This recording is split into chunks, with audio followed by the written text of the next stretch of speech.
আজকের এই ভিডিওতে তোমাদের সঙ্গে আলোচনা করা হবে শিক্ষা বিজ্ঞান মেজরের সিলেবাস। অর্থাৎ তোমরা যারা কল্যাণ ইউনিভার্সিটির আন্ডারে বিভিন্ন কলেজগুলোতে থার্ড সেমিস্টার এনইপি স্টুডেন্ট রয়েছো এবং তোমাদের শিক্ষা বিজ্ঞানে মেজর বা অনার্স রয়েছে, তো আজকের এই ভিডিওতে তোমাদের সম্পূর্ণ সিলেবাসটি আলোচনা করা হবে। তো তোমাদের এই সিলেবাসের কোর্স কোড রয়েছে EDUMT3, অর্থাৎ এটা কিন্তু থার্ড পেপার। তোমাদের ফার্স্ট সেমিস্টার, সেকেন্ড সেমিস্টার আর থার্ড সেমিস্টারে মোট এই তিনটে পেপার, মানে এটা হচ্ছে 3 নম্বর তোমাদের মেজর পেপার। তো তোমাদের এটা টপিক যেটা রয়েছে সেটা হচ্ছে সোসিওলজিক্যাল ফাউন্ডেশন অফ এডুকেশন। তো তোমাদের এই পরীক্ষাটা মোট 60 নম্বরে হয়, যেখানে তোমাদের 2 নম্বরের 15টা প্রশ্ন থাকে, 10টা প্রশ্নের উত্তর করতে হয়।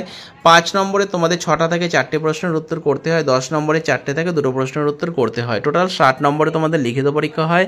তোমরা জানা মনে করছো এই বিষয়ের ওপর 2 নম্বর, 5 নম্বর, 10 নম্বরের সমস্ত বিষয়ের পেইড নোট সংগ্রহ করবে, তো সেক্ষেত্রে তোমরা 16 নম্বরে যোগাযোগ করতে পারো। তোমরা বিভিন্ন বিষয়ের মেজর, মাইনর, এসএসসি, এমডিসি, বিএসসির সম্পূর্ণ সিলেবাসের ওপর নোটসগুলো পেয়ে যাবে। তো দেখো, মেজরের জন্য ইউনিট 1-এ তোমাদের কী কী টপিক রয়েছে দেখো, সমাজবিজ্ঞান এবং শিক্ষামূলক সমাজবিজ্ঞান। এখানে তোমাদের পড়তে হবে সমাজবিজ্ঞানের অর্থ, উৎস, প্রকৃতি এবং পরিধি। আর শিক্ষামূলক সমাজবিজ্ঞানের ক্ষেত্রে তোমাদের রয়েছে অর্থ, প্রকৃতি, পরিধি এবং গুরুত্ব, শিক্ষা এবং সমাজবিজ্ঞানের মধ্যে সম্পর্ক, সমাজবিজ্ঞান এবং শিক্ষামূলক সমাজবিজ্ঞানের মধ্যে পার্থক্য। ইউনিট 2-এ তোমাদের রয়েছে সামাজিক কারণ, সমস্যা এবং শিক্ষা।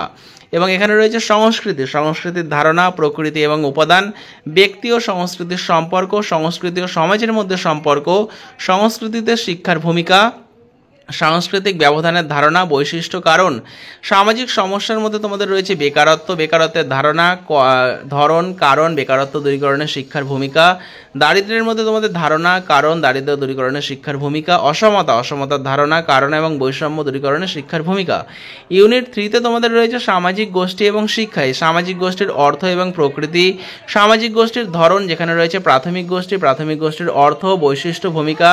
মাধ্যমিক বা গৌণ গোষ্ঠী, এখানে রয়েছে অর্থ, বৈশিষ্ট্য এবং ভূমিকা। তাৎক্ষণিক গোষ্ঠী, অর্থ, বৈশিষ্ট্য এবং ভূমিকা। প্রাথমিক গোষ্ঠী, মাধ্যমিক গোষ্ঠী বা গৌণ গোষ্ঠী এবং তাৎক্ষণিক গোষ্ঠীর মধ্যে তুলনা। ইউনিট 4-এ তোমাদের রয়েছে সামাজিকীকরণের অর্থ এবং বৈশিষ্ট্য, সামাজিকীকরণের তাৎপর্য, সামাজিকীকরণের কারণ, পরিবার ও বিদ্যালয়ের ভূমিকা। 2 নম্বরে সামাজিক প্রতিষ্ঠান ও শিক্ষা সংস্থা, যেখানে পরিবার, স্কুল বা বিদ্যালয়, রাষ্ট্র, গণমাধ্যম, ধর্ম। ইউনিট 5-এ তোমাদের সামাজিক পরিবর্তন ও শিক্ষা, সামাজিক পরিবর্তনের সংজ্ঞা, বৈশিষ্ট্য, কারণ, সীমাবদ্ধতা এবং শিক্ষার উপকরণ হিসেবে সামাজিক পরিবর্তন। ভারতের সামাজিক পরিবর্তনে বেসরকারীকরণের ধারণা এবং শিক্ষার সাথে সম্পর্ক, উদারীকরণের ধারণা এবং শিক্ষার সঙ্গে সম্পর্ক, বিশ্বায়ন, শিক্ষার সাথে বিশ্বায়নের ধারণা এবং সম্পর্ক। সামাজিক স্তরবিন্যাসের সংজ্ঞা, বৈশিষ্ট্য, কারণ, শিক্ষা এবং সামাজিক স্তরবিন্যাস।